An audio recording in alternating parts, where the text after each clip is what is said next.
Within the rolling foothills or mountainous terrain, to me there's no greater symbol of the American West than elk. In fact, the opportunity to go hunting for them in Montana, where a good friend and I'll be hunting today, is perhaps my favorite of all big game adventures.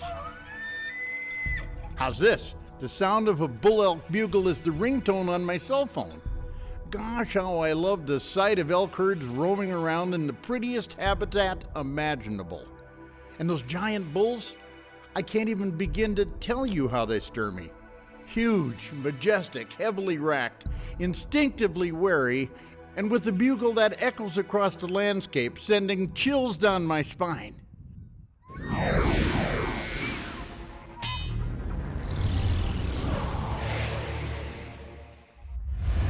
Today, Wayne Inger and I will be visiting a fantastic facility in the Roundup area of Montana where the elk populations are at an all-time high.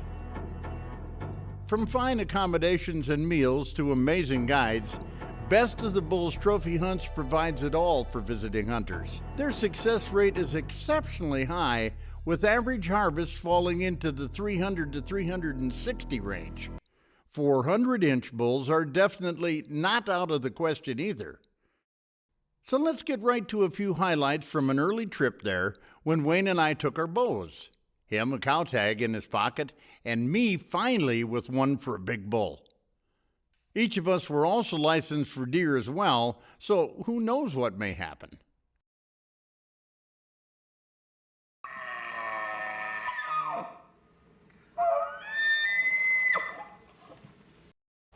I can sure hear him. I think there's a bull over here. He's come around this side. The other ones went on up. This is a bull by itself. I've got him to respond a couple of times.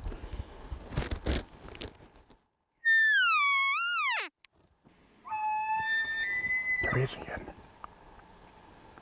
That was a little closer. Right here. He's right here. He's coming up out of the canyon. He's right there.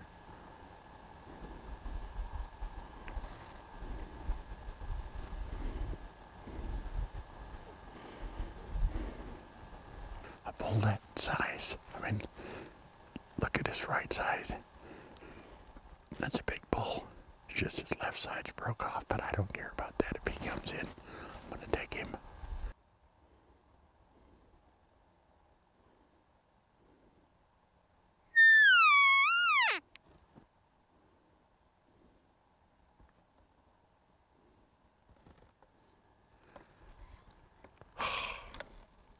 Nobody ever claimed I was the world's greatest elk caller by any means. I'm just trying to do whatever I can do to bring them in close. I got him, brought him over here a quarter of a mile to within 80 yards. I mean, you know, here's when you'd like to have a rifle and go whack. Thank you. It's getting to be that bewitching hour. We got some does that were out in front of us, but they spooked off. We had an elk down in the river, and now there's another one I can hear just approaching the water. So maybe in the next few minutes we can finally get some action. But it's good so far. Still more coming out. I can hear them walking through the creek right now. There it is.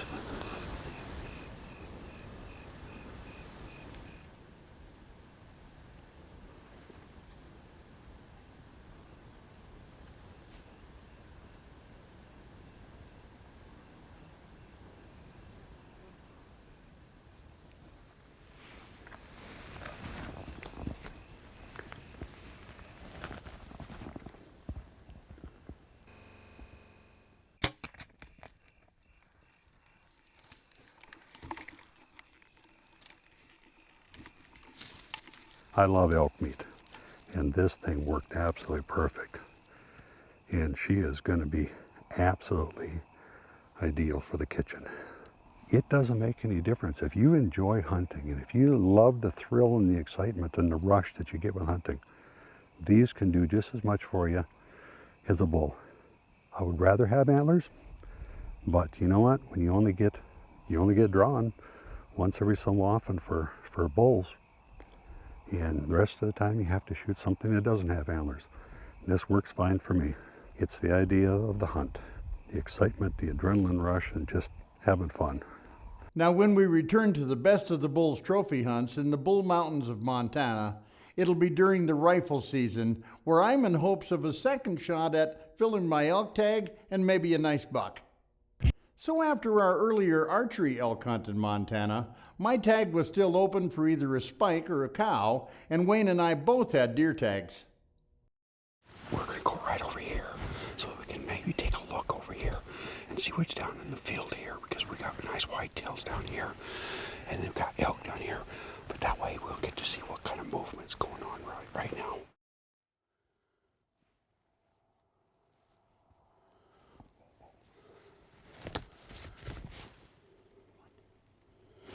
There's an elk right there.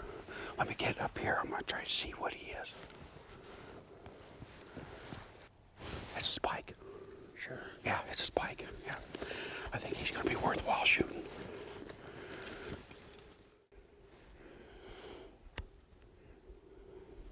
What's the yardage? About 200? Yeah, about 200 yards. All right. Here it goes.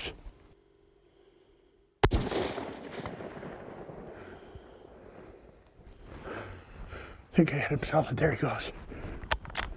He's down. He's down. Perfect spike. Just so you know, we were out here bow hunting. I passed on a 300 score 6x because there were some giants. Our last morning here, we had two of those giants went through in front of us. We found where they were slipping up through the mountain. We reset the tree stands, and when we did so, it started raining. And then it started pouring and thundering and lightning, and went all day Friday, all night Friday night, all day Saturday. That was our last 2 days to hunt. We never got to go back there again. My bull tag that I had for archery, now I could either shoot a spike or I could shoot a cow. And we found one beautiful spike this morning. And Chrissy's going to be so happy we've got elk meat. Everybody in the family, I mean, this is elk are a treat, as you know. Last night, running out of light. He may not be King Kong, but that's okay.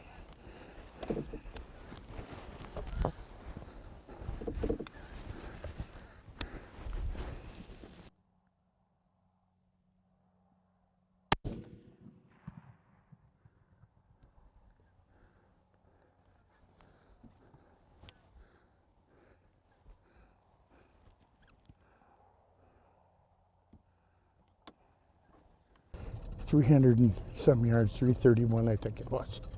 I ranged him at. I got my gun zeroed at 200.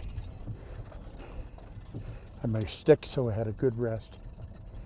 Didn't have to question. He took off on a dead run. And it wasn't even a question of whether do I need to jack another shell in. I knew I toasted him. He didn't, but I did.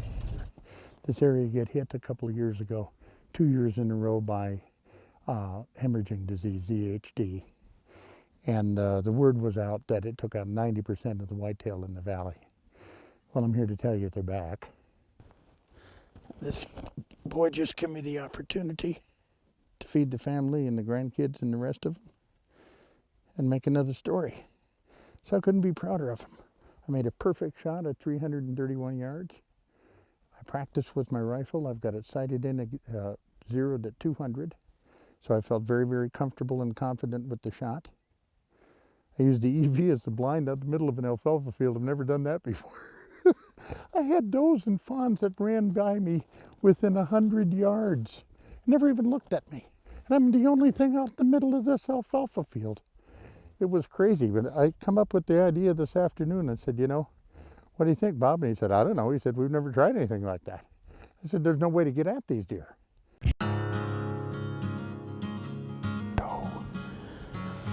Let's move up here a little closer. That look like three little bucks there. Nothing to shoot there. They're not too far from their feeding grounds. They haven't gone more than 100 yards off their feed. This is what it's all about. Oh, I absolutely. don't have a problem if we wait till the last day to kill one. Yeah. I just kind of enjoy watching too. Yeah. Well, let's watch today and kill tonight or tomorrow anyway. Oh, yeah. We won't wait till the last day. I told you last week. In Bob, I trust. Okay. Okay. You have to get her done. You're always sitting watching deer. You always have something new to look at. There's always new deer coming into the fields in and out. But, you know, these large bucks that we're pursuing, they're wise. It's hunting. You just got to put in your time. They'll definitely outsmart you day in and day out, but eventually, if you're persistent, you're going to get your shot at them.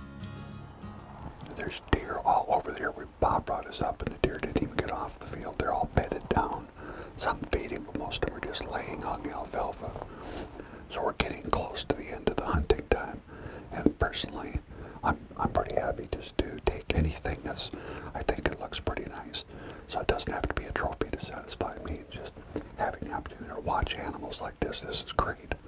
This morning's hunt just kind of geared me up for this, seeing a couple of really decent animals this morning, but especially that 3x4 that was on the field.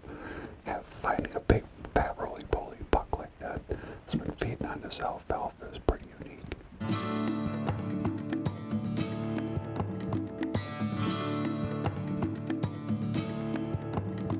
Right now there's 32 deer on the field, whitetails and mule deer, and there's 42 turkeys entering the field. Now, if that isn't a show for the night, I mean, irregardless of what else happens, that's just fun stuff to be able to watch critters out there. So that's kind of cool. But I still would like to see a nice buck cross the fence anytime we get into this field. Sooner than later would be better.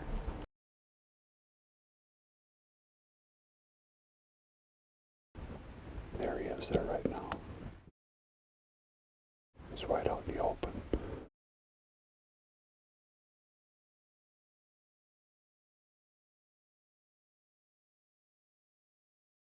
He's going over. This is one of those moments of truth. You know, I've got one more day of hunting. I'm just kind of torn between I should take the shot and I just call it good. But you know, realistically, I love the hunt so much that I'm thinking I would just as soon pass and take my chances for tomorrow. Maybe there's an opportunity to kill something tomorrow that we haven't seen yet, and even if it's smaller, big deal. Antlers aren't what it's all about. It's still all about the hunt. Maybe I should have shot that buck and saved that doe, because now he's on this hot doe hunter, and he won't let her go. He's got her, ran her around the field 3 times now, and here he comes again. So this is 4th time around the field. And it's amazing. He's just really wound up. He's been over here putting on his shoulders, raking his antlers, doing some scraping. I don't know what he was doing back there. Comes out here, finds the doe, and starts chasing.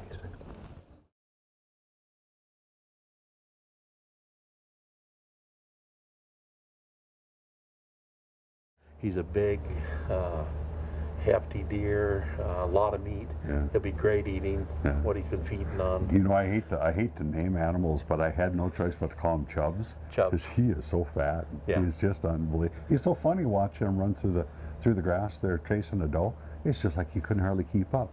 Yeah. So yeah, he's definitely a big animal. Yeah, definitely. And we'll just see where it gets us, and you know, if we get an opportunity at him later this morning, I think we'll go ahead and take him and get him out, and that'd be good for everyone. And we're looking for Chubbs in the field he was in last night. Still does out here, but the doe he was chasing last night probably took him into the river bottom. I imagine he'll show back up out here in a little bit.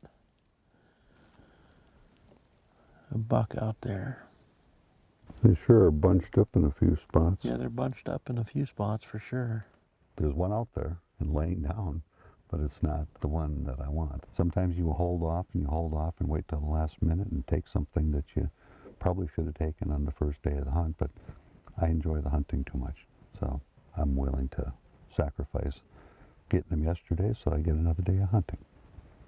Last night, this is my last opportunity. I got about 2.5 hours left of hunting time. And I know that there's going to be a buck or two that's going to come out. Then it's just going to be a matter of me deciding if I'm happy with a meat deer or if I'm willing to go home with nothing. And both of those would be just fine. I think this is that 3x3. Yeah, this is that 3x3. Well, he's a big 3x3. He's sitting out there right now. He came out, he was sniffing some does to start with. Now he's just feeding right up along the fence line, but he's feeding probably about as far away as you can feed. We'll just let him kind of slowly come with the rest of the herd and feed this way, because there's a lot of animals out there right now. There he's broadside. Ready?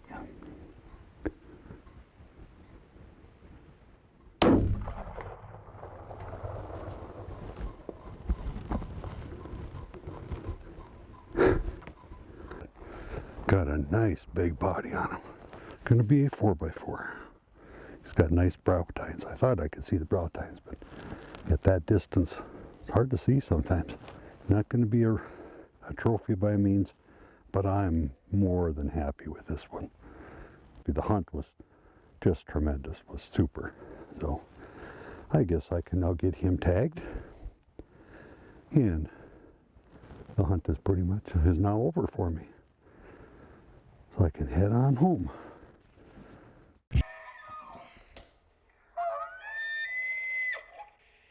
Yeah, you might say I'm a little fanatic about elk. The sound of a monster bull bugling is to me the most awesome sound in nature. All elk are so beautiful that having a chance to witness them interacting in their world is well worth the price of admission alone. For all our efforts elk hunting in Montana last fall, in a place that puts out some of the biggest bulls in the world, this time I wasn't able to bring one home. But oh my, all the beautiful game we saw, even if the more prize-sized ones happened to be out of range. I just have to let a little extra of that footage roll around to remind me how fortunate I was to watch them instinctively following their daily movements within some of the most beautiful real estate anywhere on Earth. When we came back that second time, we were both happy with the experiences of the animals we were fortunate enough to take. Any big game animal you take with a bow is a major prize. Wayne was just fine with his cow, elk, and deer tags. Both were great hunts, with lots of excitement and now a freezer of game to enjoy to boot. And of course, the same goes for me. I couldn't have enjoyed myself more. Well, yes, I could have if I'd have killed a 400-score bull, but I didn't. So other than that, I'm just saying this, that sometimes after a hunt like this one, I try to recount all the precious memories and game sightings that came about as a result.